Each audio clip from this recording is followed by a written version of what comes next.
Pop соёлын хамгийн том арга хэмжээнүүдийн нэг San Diego Comic-Con арга хэмжээ 7 сарын 23-наас 26-ны хооронд болж өнгөрсөн.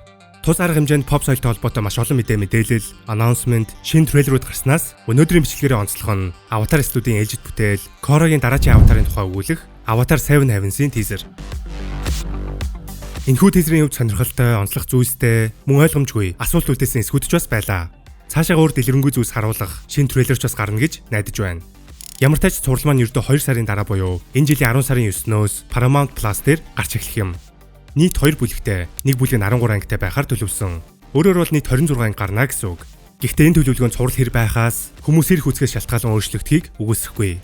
Харин нэг дор бүх анги нь орох уу, эсвэл week to week буюу 7 өнөг бүр шинэ анги цацагдах уу гэд ямар мэдээлэлээр гарах нь тодорхой бос байна. Эхлээд хэдүүлээ одоогор мэдэгдэж байгаа ерөнхий үйл явдлыг товчхон тайлбарлая. Цувралын гол дүр залуу эрдбэндэр Pavi өөрийгөө шинэ аватар гэдгийг олж мэдснээр түүний үндсэн адал явдал өрнөх юм.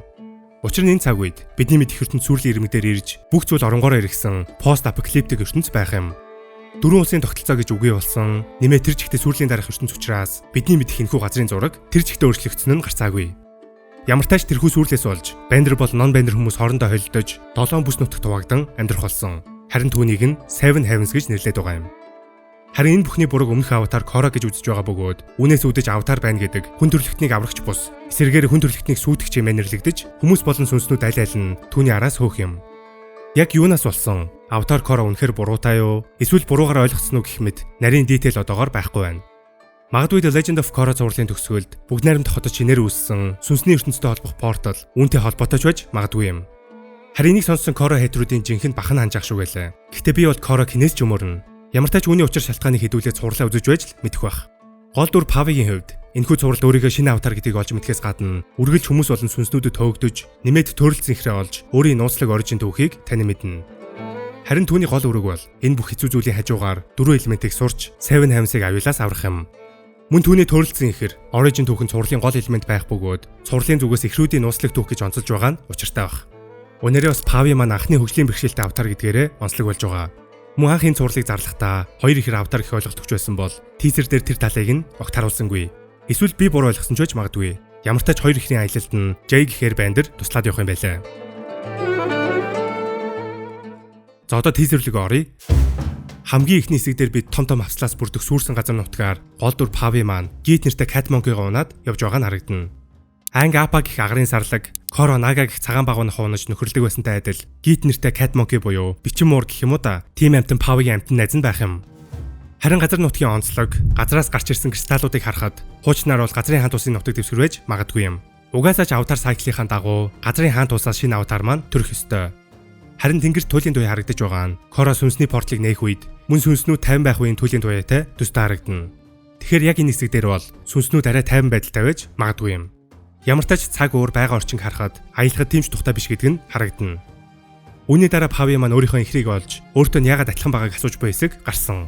Энд дэр нэг яриад байх зүйл байхгүйч Pavi маань хөгжлийн бэрхшээлтэй, нэг хөл нь байхгүй, жаахан норхон хувцастай байгаагаас 7 Heavens-ийн хүнд хэцүү нөхцөлд өссөн. Харин түүний ихэр Nisha түүнтэй харьцуулахад хамаагүй чинэлэг альд өссөн нь цэвэр цэмцгэр хувцалтаас нь харагдана.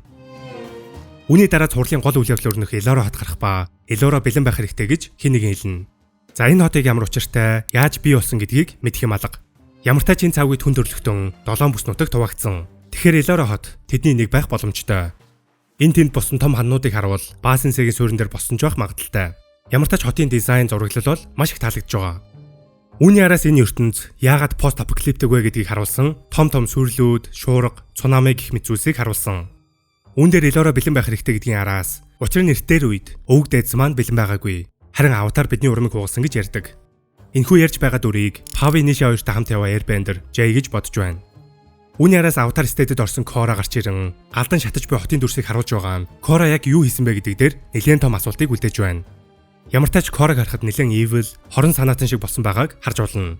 Энэ хэсэг магадгүй хин нэгний өнцгөөс Korra яг юу хийсэн бэ гэдгийг ярьж буй флашбэк байх боломжтой.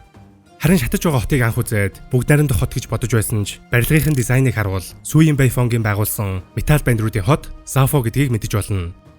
Хүй салхи болж буй хотыг харуул газар дор под хэлбэрээр байршсан нь арай орчин цагийн Zafu байх магадaltaй.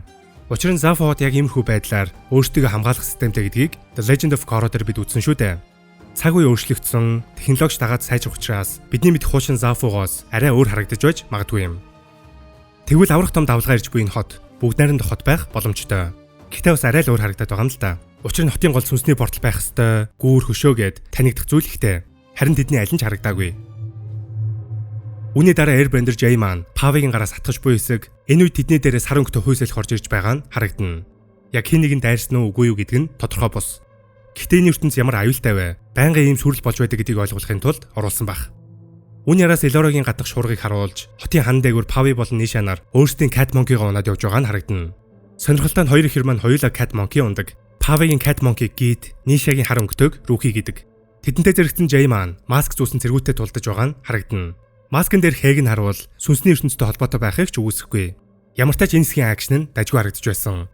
Jay-ийн хувьд Avatar ангийн бүрийн хэмжээний кинон дээр гарсан Tagata төстэй гэхдээ арай жоохон муу хэлбэрээр дарж байгаа юм шиг харагдсан. Үүний дараа Pavig маань Nisha-гийн өмнө нэлээд ууртай царайтай Earthbending хийдэг. Уг нь бол тэд ихрүүд учраас хоёулаа Earthbender. Гэхдээ Nisha газар унчихсан түүний гайхаад харж байгаагаас Pavig Nisha-г бодвол хахир хатуу орчинд өссөн тулаанд хамаагүй туршлагатай гэдгийг ойлгож болно.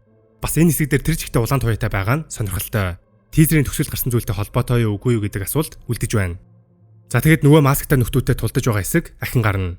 Гэхдээ энэ удаад арай сүртэй хувцастай командлагч нь байрын нөхөр Firebending хийж тулдах бол эсрэг талд нь Jay-тай адил хувцастай өөр Airbender харагдана. Тэгэхээр Jay-с гадна өөр хэд хэдэн Airbender-үүд агарын нүдэлчэд гарах нь байна. Ер нь энэ тулааны хэсгийн анимашн бол тун боломжийн харагдаад байгаа. Үүний дараа Pavig Nisha хоёр хоёулаа Earthbending хийж байгаа хэсэг гарах бол Jay хэнийг нэг мөрөн дээр өөрчгсөн hoverboard унаад явж байгаа нь харагдана. Ангийн хувьд мэдээж Airbending-ийг ашиглаад глайдераас зүгд нь нисч Korra дээр шинэ агарын нүдэлчэд жижиг далавчтай өмсгөл ашигладаг. Харин энэ цаг үеийн Airbender-үүд hoverboard магийн зүй зохиосон байгааг үүнээс харж болно.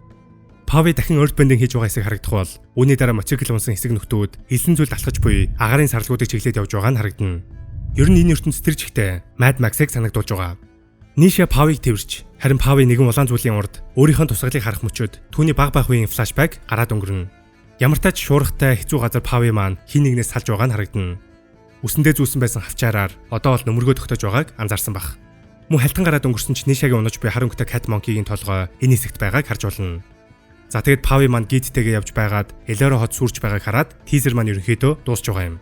Энэ үед яг хэн гэдгийг мэдэхгүйж Avatar иргэн ирэхэд хүн төрлөختөн бэлэн биш байгаач энэ ертөнцид хамгийн хэрэгтэй зүйл нь Avatar гэж хэлдэг. Харин хамгийн сүүлд нь сүрсэн хот донд улаан хар өнгөтэй сүнс гарч ирж байгааг бид харсан.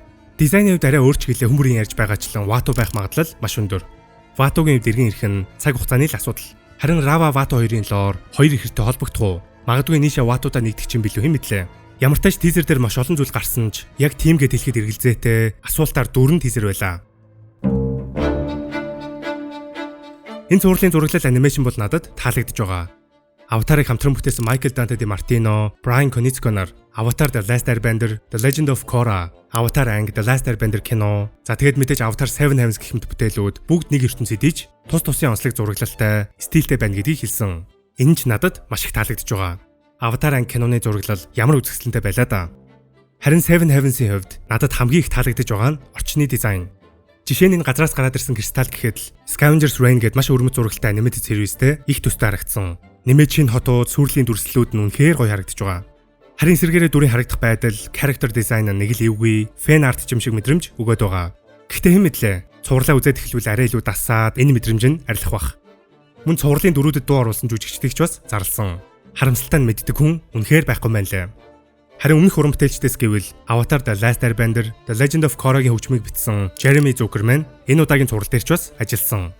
Өмнөх Avatar-ын хөгжмүүд ямар гайхалтай гэдгийг надаар хэлүүлдэггүй мэдэж байгаах. За тэгэд ердөө 2 сарын дараа хэдүүлээ шинэ Avatar үзээд сууж явах нь байна. Энэ жил Avatar фэнүүд бидний хувьд бол ёстой л дашны балжин юм давцсан жил нь болж байгаа шиг байна. Шаа сууч гэлээ Netflix-ийн live action 2 дугаар бүлэг гарлаа. Сторийн суулж гэлээ үнэхээр тасархай зураглалтай хайр хүргэж чадсан Avatar ангийн кинож гарлаа. Avatar Legends The Fighting Game гэх тоглоом хүртэл гарсан. Одоо ингээд удахгүй шинэ Avatar-ын цувралаа үзэх гээд хүлээгээд сууж байна. Харин та бүхэн шинэ Avatar тэр их хүлээлттэй байгаагаа доор сэтгэлээр үлдээгээрэй. Мөн манай сувгийн үйл ажиллагааг дэмжих хүсвэл доор гарч байгаа дансаар донешн нэлгэх боломжтой. Дараагийн бичлэгээр уулзцгаая.